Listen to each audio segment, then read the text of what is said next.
कि क्या हुआ, कैसे हुआ एंड कैसे हम लोग आगे आने वाले टाइम में अपने आप को सुरक्षित रख सकते हैं। ये सब चीज़ों को छोड़कर ये लोग टीआरपी फार्मिंग करने में जुटे हुए थे एंड टीआरपी फार्मिंग के चक्कर में सारे प्रोटोकॉल्स को इन लोगों ने तोड़ दिया। एनडीटीवी जो आजकल टीआरपी फार्मिंग में सबसे आगे रहता है, उसके कई जर्नलिस्ट यहाँ पर पहुंचे धमाके की साइट पे एंड एक वाइपर को लहराने का काम कर रहे थे। वो वाइपर जो कि इन्वेस्टिगेटिव एजेंसीज के लिए शायद एक बहुत इंपॉर्टेंट क्लू हो सकता था इन्वेस्टिगेशन के लिए, उसको ये लोग लहरा रहे थे एंड बकायदा खुद यहाँ पर बता रहे हैं कि वाइपर के ऊपर एक्सप्लोसिव लगे हुए हैं। अरे अगर एक्सप्लोसिव लगे हुए हैं तो आखिरकार तुम्हारे हाथ में वाइपर क्या कर रहा है?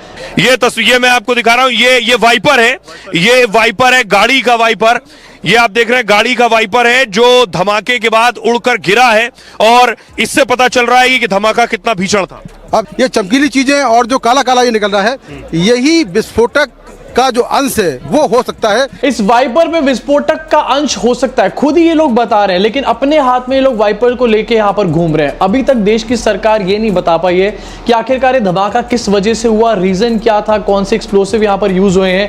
ये सब चीजों के लिए इन्वेस्टिगेशन डेफिनेटली यहाँ पर चल रही होगी, लेकिन एनडीटीवी के रिपोर्टर्स के हाथ में एक वाइपर है जिसपे एक्सप्लोसिव लगे हैं। एनडीटीवी के हाथ में वो क्यों है? इतनी घटिया लेवल की रिपोर्टिंग यहाँ पर करी गई है। अपने स्क्रीन पर देखो, जी न्यूज, लाल किले के पास दूसरा भीषण धमाका, मची अफरा तफरी। पर एक ही टाइम पर धमाका हुआ, लेकिन इन्होंने दूसरा धमाका भी यहां पर कहीं से बना के निकाल लिया है और अफरा तफरी भी मचा दी है। सिर्फ टीआरपीस के लिए किसी भी हद तक ये लोग गिर जाने को तैयार है। आगे दिखाना चाहता हूं, दिल्ली धमाके में जैश ए मोहम्मद का साथ। सरकार ने अभी तक इस मैटर के ऊपर कुछ नहीं बोला, लेकिन ये इन सालों को सब कुछ पता चल चुका है कि किसका हाथ है धमाके के पीछे, किसका साथ है। लाल किले धमाके का मास्टरमाइंड हाफिज सईद, एक्शन में सेना के ऊपर कोई भी इंफॉर्मेशन निकलकर सामने नहीं आई। हाफिज सईद के ऊपर अभी कोई इंफॉर्मेशन निकलकर सामने नहीं आई। हो सकता है उसका हाथ हो सकता है उसका हाथ ना हो, उसकी इन्वेस्टिगेशन होगी, सरकार ये जानकारी देगी, लेकिन ये लोग कहां से निकाल करके लेकर आ रहे हैं सूचना? सुरेश चौहान के इनका चैनल और 4 हाथ आगे पहुंच चुके हैं। पूरी न्यूज में बताया जा रहा है कि लाल किले के पास धमाका हुआ, लेकिन सुरेश चौहान के और उनका चैनल ये कह रहा है कि लाल किले के पास नहीं हुआ। लाल किला नहीं, मंदिर था ब्लास्ट के निशाने पर। कोई इंफॉर्मेशन वेरीफाइड नहीं है, सरकार भी यहां पर कुछ नहीं बोल रही है, पुलिस ने भी ऐसा कुछ नहीं बोला है। ये इंफॉर्मेशन देश में एक डिवाइड क्रिएट कर सकती है, माहौल खराब कर सकती है, लेकिन फिर भी यहां पर फुल ऑन फेक न्यूज फैलाई जा रही है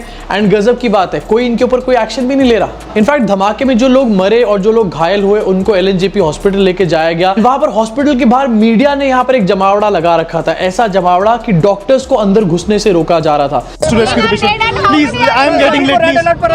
जी हाँ बिल्कुल, सारे डॉक्टर्स और सारे स्टाफ को रखे। अभी आप अंदर गए थे, कितने इंजर्ड हैं, कितने ये बता पाना ट्रस्ट मी मेरे लिए अभी पॉसिबल नहीं है। मैंने अभी बस देखा वहाँ पे, मैंने अभी बात की, हमारे सीनियर से बात हुई, हमारे स्टाफ को बुलाया गया है। अभी शुरुआत में डॉक्टर साहब बोल रहे हैं I am getting late. Obviously इतनी क्रिटिकल सिचुएशन है, किसी गधे को भी समझ में आ जाएगा कि भाई डॉक्टर को तो सबसे पहले अंदर जाने दो, उसको डेफिनेटली मत रोको, लेकिन नहीं, गधे से भी छोटा और बेकार दिमाग है गोदी मीडिया के अंदर। टीआरपी फार्मिंग तो फैल के यहां पर करी जा रही थी, लेकिन एक्चुअल जर्नलिज्म कोई करने का यहां पर नाम नहीं ले रहा। तनुश्री पांडे, इनकी एक रिपोर्ट यहां पर देखो, एलएनजेपी हॉस्पिटल के बाहर कुछ लोग वहां पर इकट्ठे हुए हैं, जिन लोगों की मृत्यु हुई है उनको एम्बुलेंस तक प्रोवाइड नहीं कराई जा रही है। ये नहीं बताएगा कोई मीडिया वाला, गोदी फॉर अ रीजन।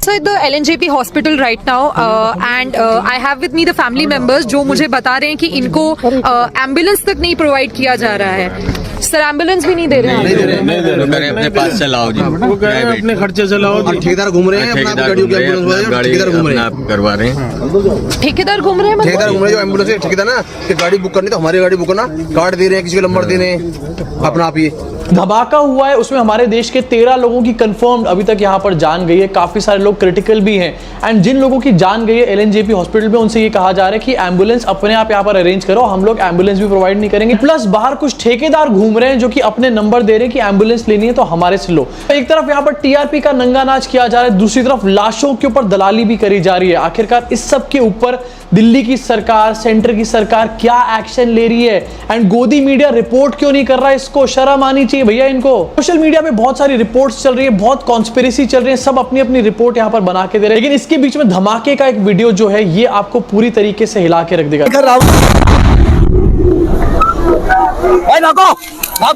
बज के 51 मिनट हो रहे हैं और मैं वीडियो रिकॉर्ड कर रहा हूं। जब तक मैं वीडियो रिकॉर्ड कर रहा हूं, सरकार की तरफ से कोई कंफर्मेशन निकलकर सामने नहीं आया कि धमाके में कौन से एक्सप्लोसिव को यूज किया गया, ये धमाका कोई आतंकवादी धमाका है या फिर नहीं है, किसी भी चीज के ऊपर कोई कंफर्मेशन नहीं है। लेकिन सोशल मीडिया के ऊपर आईटी सेल फुल ऑन यहां पर लगा हुआ है। कुछ लोग यहां पर ये कह रहे हैं कि धमाका करवाया गया है, कॉन्स्पिरेसी है क्योंकि अगले दिन बिहार में वोटिंग होने वाली है। मेरे हिसाब से इन बातों का कोई भी बेस नहीं है। ऐसी बातें बेवकूफी भरी नहीं करनी चाहिए इस टाइम पर। एंड यूनिटी का एक ध्यान रखना चाहिए, हमारे देश के माहौल का ध्यान रखना चाहिए उसको। लेकिन जवाब देते हुए यहां पर लिखा जा रहा है the only reason behind linking all these terrorist attack to election is giving a clean chit to jihadis. कोई भी किसी को यहां पर क्लीन चिट देने की बात नहीं कर रहा। अगर कोई किसी को क्लीन चिट देना चाहता है तो वो बीजेपी, आईटी सेल और गोदी मीडिया के लोग हैं, मोदी और अमित शाह के लिए। इनफैक्ट जयपुर डायलॉग ये कह रहा है कि भैया ये जो पूरी घटना हुई है ये इंटरनल सिक्योरिटी का इश्यू नहीं है, इनफैक्ट ये इस्लामिक प्रॉब्लम है बहुत बड़ी। मतलब दिल्ली के सेंटर में एक धमाका हो रहा है, शाम को धमाका हो रहा है जब पूरी जनता वहां पर घूम रही है, एंड वो एक सिक्योरिटी लैप्स नहीं है, सिक्योरिटी का वो कोई इशू नहीं है भैया, ये तो इस्लामिक इशू है बहुत बड़ा। कोई किसी को डिफेंड नहीं कर रहा, कोई किसी को क्लीन चिट नहीं देना चाहता।